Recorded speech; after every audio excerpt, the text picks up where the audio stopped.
Hi again. Let's continue with the second part of this series and let's move on to analyze how religion intertwines with Jane Eyre's romantic sphere. Right. The novel settings are all remote or mysterious locations in which some inexplicable phenomenon or event occurs, connected with the Gothic.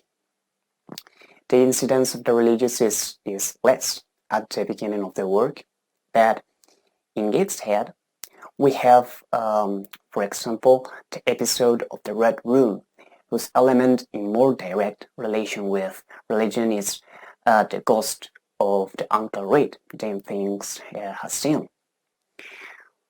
Okay, for Catholics, ghosts are souls from purgatory, souls of purgatory that came back to ask people to pray for them or solve some worldly problem of their past lives so that they can purify their souls and rest in peace.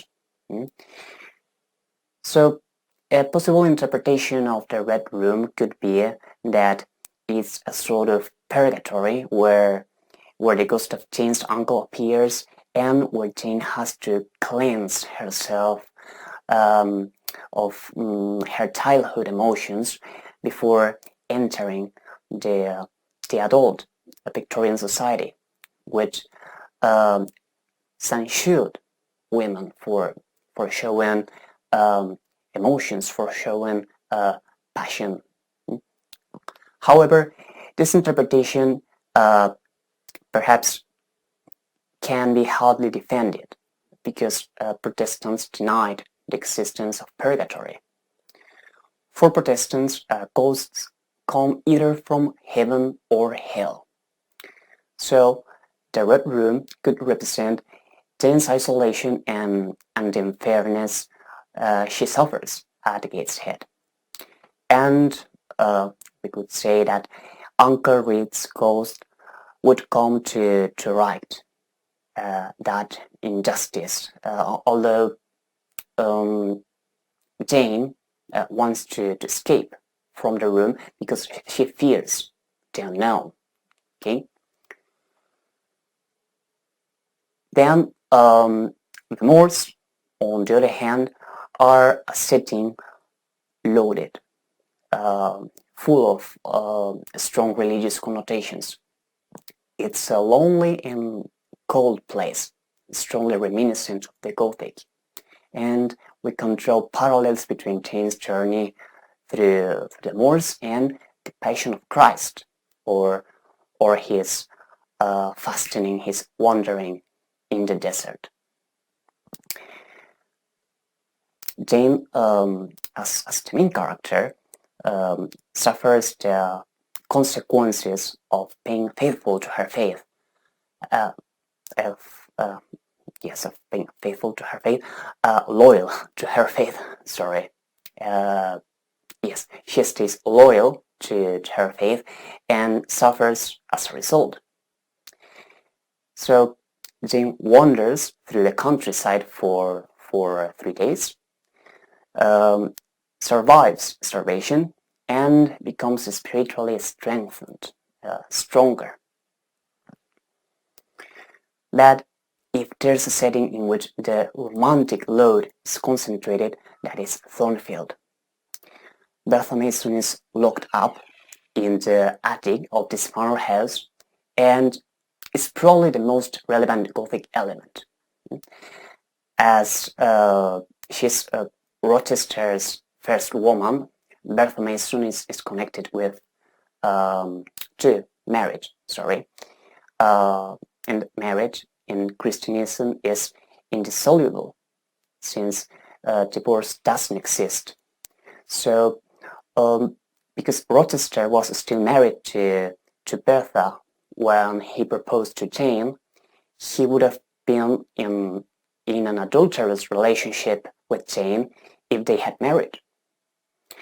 And in this way, when the deceit on Bertha Mason is finally disclosed, revealed, the ripping of the wedding veil by her, symbolizes the rejection of Rochester's attempt to lead a bigamous relationship.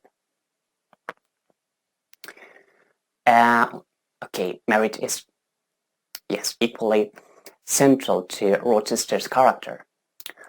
Rochester, if you think about him, is reminiscent of the classic Gothic villain who watches over the damsel in an isolated and mysterious abode, dwelling, and also to the Byronic hero, because he's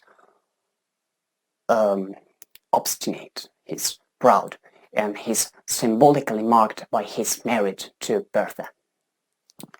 But Rochester sees his suffering and the course of the events in religious terms.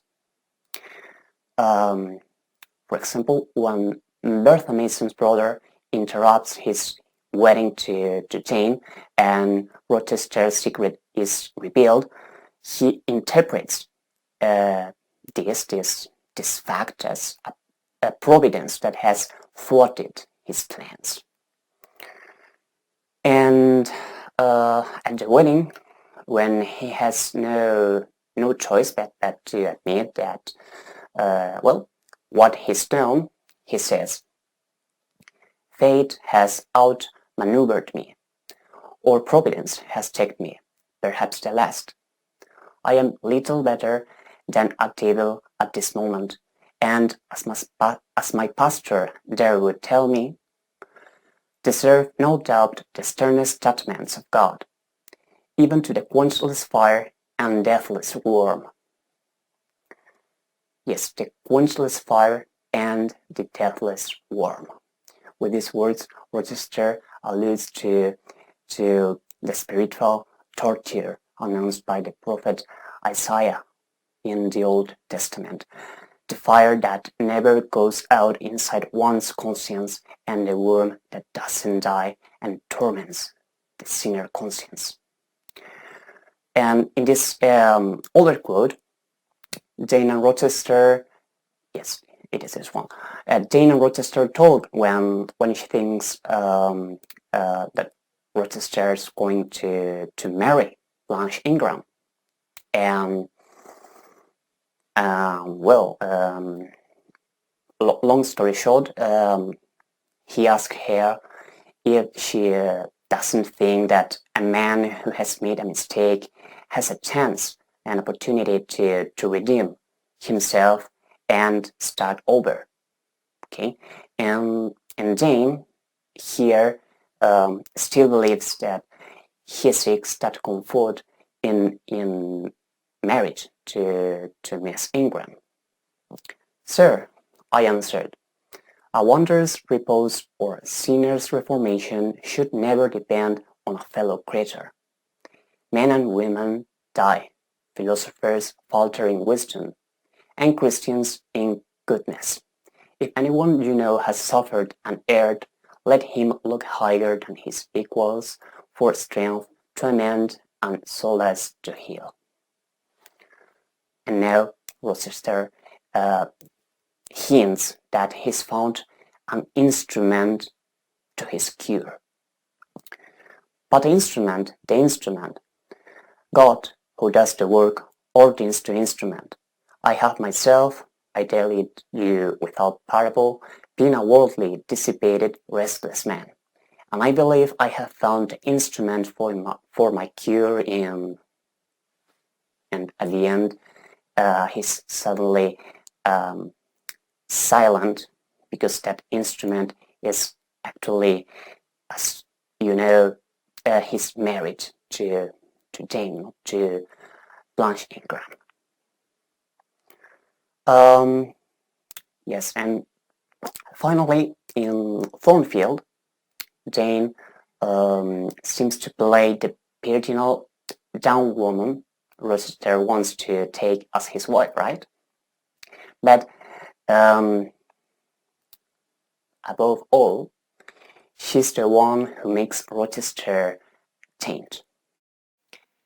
If you notice, in the previous quote I just used to talk about Rochester, there's a trace of regret, of, of remorse. And in this older one, from the end of the novel, Rochester reflects on what he did, and he explains why he did wrong with Jane. I did wrong. I would have sullied my innocent flower, breathed guilt on its purity. The Omnipotent snatched it from me.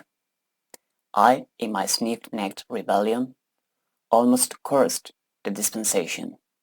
Instead of bending to the decree, I defied it. Divine justice pursued its course. Disasters came thick on me. I was forced to pass through the valley of the shadow of death. Yes, the Byronic hero harbors a capacity for passionate love that Jane brings to light. It's as if her love purified Rochester after being separated somehow, and they both reach a comparable social and spiritual status.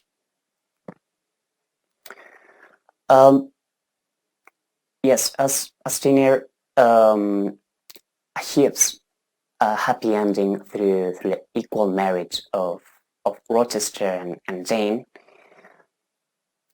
okay, it could be said that this novel departs from the providential governess novels.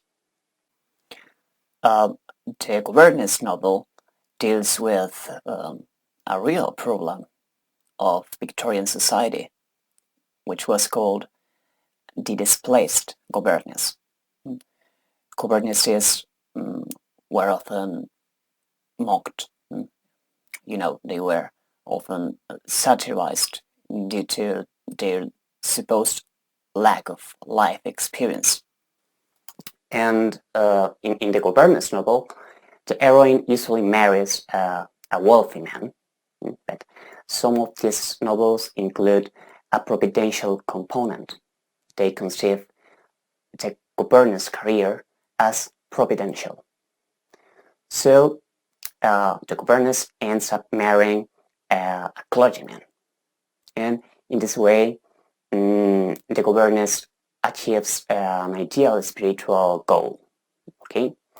But in Eyre, by contrast, the protagonist rejects Sitchon's marriage proposal and attains this spiritual goal together with Rochester. And in Charlotte Bronte's Eyre, instead, Jane and Rochester, as you know, are reunited through a supernatural connection that they experience. And the wind conveys or transmits the call despite the distance between them. But the thing is, the most interesting is that this connection takes place when Rochester is praying to God. And Jane, meanwhile, is with Sitchon, far away from there, from Rochester. In this quote, Jane realizes that the words Rochester uses to call her match exactly what she had that time during the call. I asked God, at once in anguish and humility, if I had not been long enough desolate, afflicted, tormented, I pleaded, and the Alpha and the Omega of my heart's wishes broke involuntarily from my lips in the words, Jane, Jane, Jane. But Jane, after this, keeps his this as a secret for her, so as not to upset Rochester, and she says, I kept these things then and pondered them in my heart. This last sentence is highlighted in blue because it's a biblical allusion to the passage in which the Virgin Mary learns from the angel Gabriel that she's pregnant with Jesus. But Mary kept all these things and pondered them in her heart. In conclusion, we could say that in Jane Eyre, religion connects with romance through the Gothic, or through the most marvelous or the most poignant side of the work. And some examples of this would be the spatial settings of the novel, some of which have strong religious connotations. For instance, as we've seen, the Moors, and also several of the phenomena or the characters we find in them, like Uncle Reed's ghost or Bertha Mason, respectively. And finally, religion is also related to the improbable events or the touching moments of Jane Eyre, which can also be explained through religion. Okay, thank you so much for your attention. That's all. I'll end the series in the next presentation. Till next time. Thank you.